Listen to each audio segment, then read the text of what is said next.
Good morning students. मैं आपकी हिंदी अध्यापिका मंजू सिंह आज आपको रचना प्रसून का पाठ 10 पढ़ाने जा रही हूँ। इसका नाम है क्रिया।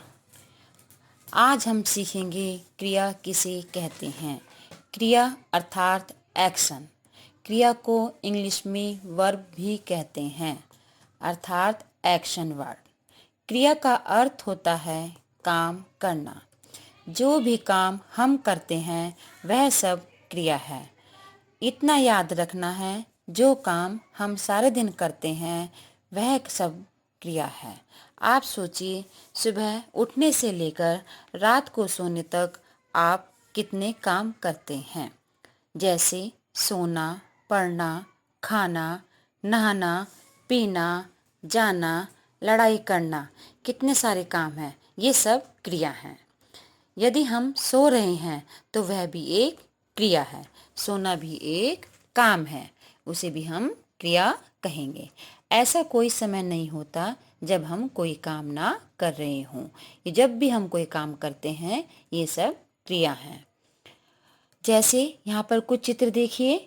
बच्चा नहा रहा है, पेड़ पर चिड़िया बैठी है, दो बच्चे पढ़ रहे हैं।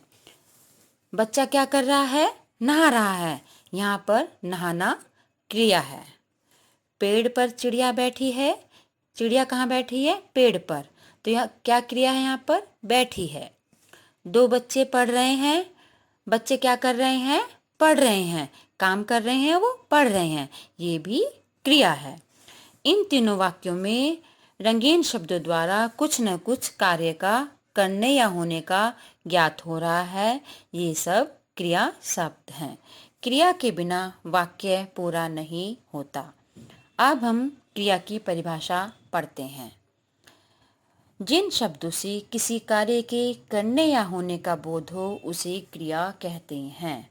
अर्थात जिन शब्दों से यह पता चलता है कि कोई काम हो रहा है या नहीं हो रहा है उसे क्रिया कहते हैं। जैसे पढ़ना, खाना, पीना, जाना आदि। हर भाषा में क्रिया का महत्व होता है। इसी प्रकार हिंदी में क्रिया का अपना महत्व है। क्रिया के बिना वाक्य पूर्ण नहीं होता। अगर कार्य में क्रिया न हो तो वह वाक्य पूरा नहीं होता। काम बताने वाले शब्द क्रिया कहलाते हैं। क्रिया के भेद। कर्म के आधार पर क्रिया दो प्रकार की होती है। नंबर 1 सकर्मक क्रिया, नंबर 2 अकर्मक क्रिया। नंबर 1 सकर्मक क्रिया, नंबर 2 अकर्मक क्रिया। 1 सकर्मक क्रिया। सकर्मक क्रिया अर्थात कर्म के साथ क्रिया। सकर्मक क्रिया अर्थात कर्म के साथ क्रिया। जिस क्रिया के साथ कर्म की आवश्यकता होती है उसे सकर्मक क्रिया कहते हैं। जैसे नैना किताब पढ़ रही है, विवेक सब्जी ला रहा है। बच्चों, जो काम कर रहा है वह कहलाता है कर्ता। यहाँ पर किताब कौन पढ़ रहा है? नैना। तो नैना क्या है? कर्ता। और किताब क्या है? कर्म। पढ़ रही है क्रिया। विवेक सब्जी ला रहा है, इसमें विवेक क्या है? कर्ता। सब्जी क्या है? कर्म। ला रहा है क्रिया। अब आपको समझ में आ गया होगा, सकर्मक क्रिया वह क्रिया होती है जिसमें कर्म होता है। कर्म के बिना जो क्रिया होती है वह अकर्मक क्रिया कहलाती है। सकर्मक क्रिया की पहचान। क्रिया के साथ क्या अथवा किसे लगाकर प्रश्न करने पर यदि उत्तर मिल रहा है तो उसे सकर्मक क्रिया समझना चाहिए। उत्तर नहीं मिलने पर क्रिया अकर्मक होगी। जैसे आपने ऊपर वाक्य पढ़ा, नैना किताब पढ़ रही है, तो इसका प्रश्न बनाएंगे नैना क्या पढ़ रही है। जब इसका उत्तर मिलेगा नैना किताब पढ़ रही है, तो यहाँ पर किसकी हेल्प ली? किताब। तो क्या हुई? सकर्मक क्रिया। किताब क्या है? यहाँ पर कर्म। क्या पढ़ा जा रहा है? किताब। ये हुआ सकर्मक क्रिया। जैसे विवेक सब्जी ला रहा है, प्रश्न बना विवेक क्या ला रहा है? विवेक क्या ला रहा है? विवेक सब्जी ला रहा है। विवेक क्या है? कर्ता, सब्जी क्या है? कर्म, और ला रहा है क्रिया।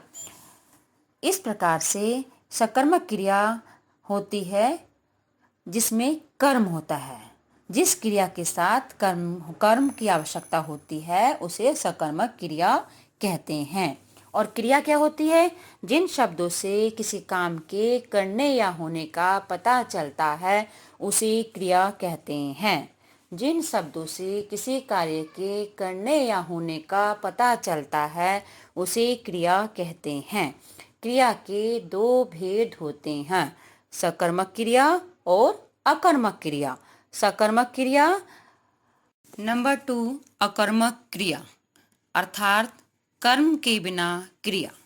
जिस क्रिया में कर्म नहीं होता वह अकर्मक क्रिया कहलाती है। जैसे नरेश हंसता है। यहाँ नरेश क्या है? कर्ता, हंसता है क्रिया। देविका रोती है। देविका क्या है? कर्ता, रोती है क्रिया। उपयुक्त दोनों वाक्यों में क्या अथवा किसे लगाकर प्रश्न करने पर उत्तर नहीं मिल रहा है, अतः यहाँ पर अकर्मक क्रिया है। इन वाक्यों में केवल कर्ता और क्रिया का प्रयोग होता है। बच्चों, आपको समझ में आ गया होगा। क्रिया के दो भेद होते हैं, सकर्मक क्रिया और अकर्मक क्रिया। सकर्मक में अकर्म होता है और अकर्मक में कर्म नहीं होता। विशेष कुछ वाक्यों में दो क्रियाएं भी होती हैं। जैसे संजना हाथ मुंह धोकर खाने बैठ गई। देखो यहाँ पर संजना क्या है? कर्ता, और हाथ मुंह धोकर खाने बैठ गई। वह हाथ मुंह भी धो लिया उसने और खाने भी बैठ गई। यहाँ पर दो क्रियाएं हो रही हैं, हाथ मुंह धोए और खाना खाने बैठ गई। 2, हमें समझकर पढ़ना चाहिए। हमें पहले समझना चाहिए फिर उसको पढ़ना चाहिए। उपयुक्त वाक्यों में पहले वाक्य में धोना और खाना तथा दूसरे वाक्य में समझना और पढ़ना दो क्रियाओं का प्रयोग किया गया है। इनमें धोना तथा समझना क्रियाएं मुख्य क्रिया से पहले हो चुकी हैं। इस प्रकार की क्रियाओं को पूर्वकालिक क्रियाएं कहते हैं। 2, कुछ वाक्यों में दो कर्म भी होते हैं। कुछ वाक्यों में तो दो क्रियाएं होती हैं। जैसे संजना हाथ मुंह धोकर खाने बैठ गई। पहले उसने हाथ मुंह धोया फिर खाने बैठ गई। इसमें एक क्रिया मुख्य क्रिया से पहले हो रही है। जैसे धोना और फिर खाने बैठ गई। धोना मुख्य क्रिया से पहले हो रहा है। ऐसी क्रियाओं को पूर्वकालिक क्रियाएं कहते हैं। और कुछ वाक्यों में दो कर्म भी होते हैं। जैसे सीमा ने गाय को घास खिलाई। गाय और घास ये दोनों कर्म हैं। खिलाई क्रिया। सीमा कर्ता। 2, हरीश ने अपनी बहन को कलम दिया। हरीश करता है, अपनी बहन और कलम ये दोनों कर्म हैं। और दिया क्रिया। इन वाक्यों में यदि क्रिया के साथ किसी तथा क्या प्रश्न लगाकर देखें तो हमें उत्तर मिलते हैं। सीमा ने क्या खिलाई, किसे खिलाई। देखो दो क्वेश्चन बन गए। सीमा ने क्या खिलाई? घास। किसे खिलाई? गाय। इसमें किसी भी बन गया और क्या भी बन गया। अब देखो 2, हरीश ने क्या दिया? कलम। किसे दिया? अपनी बहन को। ऐसी क्रियाओं को द्विकर्मक क्रिया कहते हैं। बच्चों, अब आपको समझ में आ गया होगा। आप सारे दिन जो भी काम करते हैं वह सब क्रिया है। अब आपको पता चल गया होगा क्रिया किसे कहते हैं। किसी काम को करने या होने को क्रिया कहते हैं।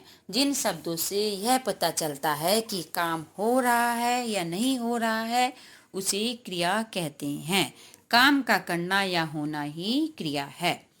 नंबर 2, क्रिया के बिना वाक्य अधूरा होता है। नंबर 3, क्रिया के दो रूप हैं, सकर्मक क्रिया और अकर्मक क्रिया। दोनों क्रियाओं में ध्यान दिया जाए तो कर्मक शब्द आता है। जब क्रिया कर्म के साथ आती है तो सकर्मक क्रिया होती है। जब क्रिया कर्म के साथ नहीं होती तो वह अकर्मक क्रिया होती है। जहाँ कर्म पाया जाए वहाँ सकर्मक क्रिया, जहाँ कर्म नहीं पाया जाता वहाँ अकर्मक क्रिया होती है।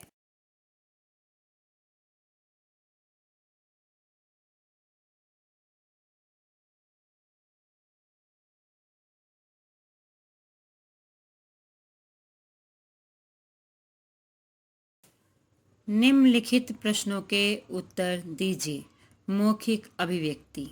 यहाँ पर कुछ प्रश्न दिए गए हैं, इनके उत्तर आपको अपनी कॉपी में लिखने हैं। प्रश्न नंबर 1, पेड़ से फल गिरा, वाक्य में क्रिया बताइए। फल यहाँ पर कर्म है, गिरा क्रिया है। इस वाक्य में क्रिया है सकर्मक क्रिया। प्रश्न नंबर 2, अकर्मक तथा सकर्मक क्रिया में क्या अंतर है। सकर्मक क्रिया, सकर्मक क्रिया अर्थात कर्म के साथ क्रिया। जिस क्रिया के साथ कर्म की आवश्यकता होती है उसे सकर्मक क्रिया कहते हैं। अकर्मक क्रिया, अकर्मक अर्थात कर्म के बिना क्रिया। जिस क्रिया में कर्म नहीं होता वह अकर्मक क्रिया कहलाती है। प्रश्न नंबर 3, एक ऐसा वाक्य बताइए जिसमें सकर्मक क्रिया प्रयुक्त हुई हो। उत्तर, विवेक सब्जी ला रहा है। यहाँ पर विवेक करता है, सब्जी कर्म है, ला रहा है क्रिया है। ये वाक्य सकर्मक क्रिया का है। 2, निम्नलिखित प्रश्नों के उत्तर दीजिए। क्रिया किसे कहते हैं, उदाहरण सहित लिखिए। वाक्य में जिस शब्द से किसी कार्य के करने या होने की जानकारी हो उसे क्रिया कहते हैं। उदाहरण, पढ़ना, लिखना, दौड़ना, नहाना आदि। प्रश्न नंबर 2, क्रिया के कितने भेद होते हैं, उनके नाम लिखिए। क्रिया के 2 भेद होते हैं। 1, सकर्मक क्रिया, 2, अकर्मक क्रिया। प्रश्न नंबर 3, सकर्मक क्रिया किसे कहते हैं, उदाहरण देकर समझाइए।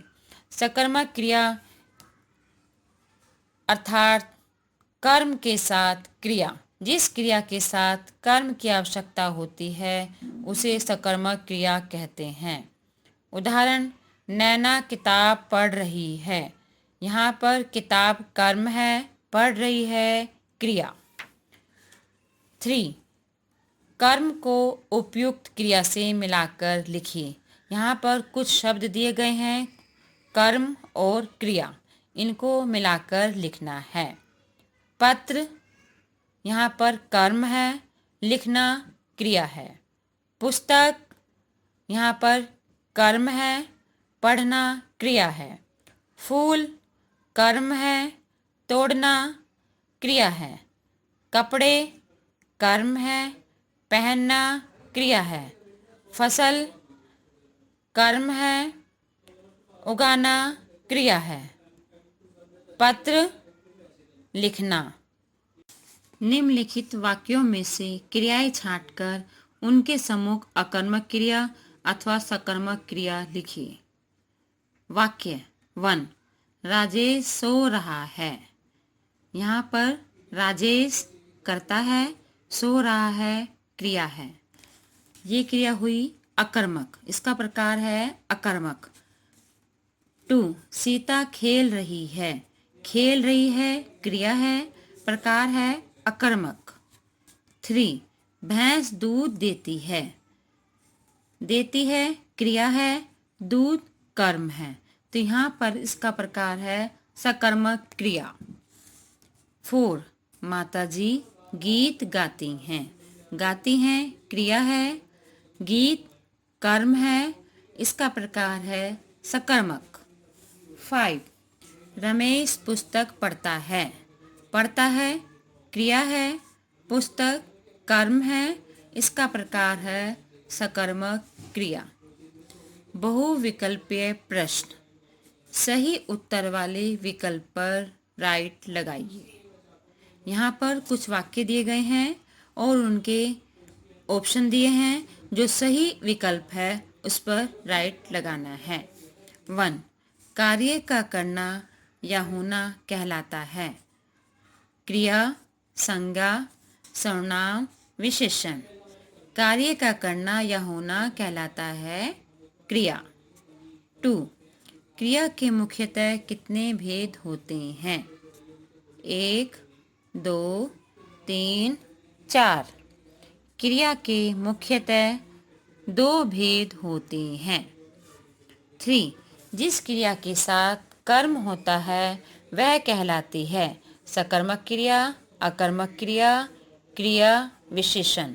जिस क्रिया के साथ कर्म होता है वह कहलाती है सकर्मक क्रिया। 4. जिस क्रिया के साथ कर्म नहीं होता वह कहलाती है सकर्मक क्रिया, अकर्मक क्रिया, क्रिया सर्वनाम। जिस क्रिया के साथ कर्म नहीं होता वह कहलाती है अकर्मक क्रिया। क्रिया के उचित रूप से रिक्त स्थान भरे। यहाँ पर कुछ वाक्य दिए गए हैं, उनमें खाली स्थान है और ब्रैकेट में, कोष्ठक में उनका क्रिया दी गई है। वो क्रिया आपको सही करके लिखनी है। 1. मैं आज नाटक डैश देखना। मैं आज नाटक देखूंगा। 2. चुपचाप अपना भोजन डैश करना। चुपचाप अपना भोजन करो। 3. सतीश विद्यालय में डैश पढ़ना। सतीश विद्यालय में पढ़ता है। 4.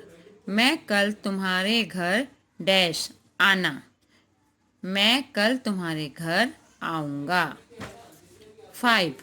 बच्चा दूध के लिए डैश रोना। बच्चा दूध के लिए रो रहा है।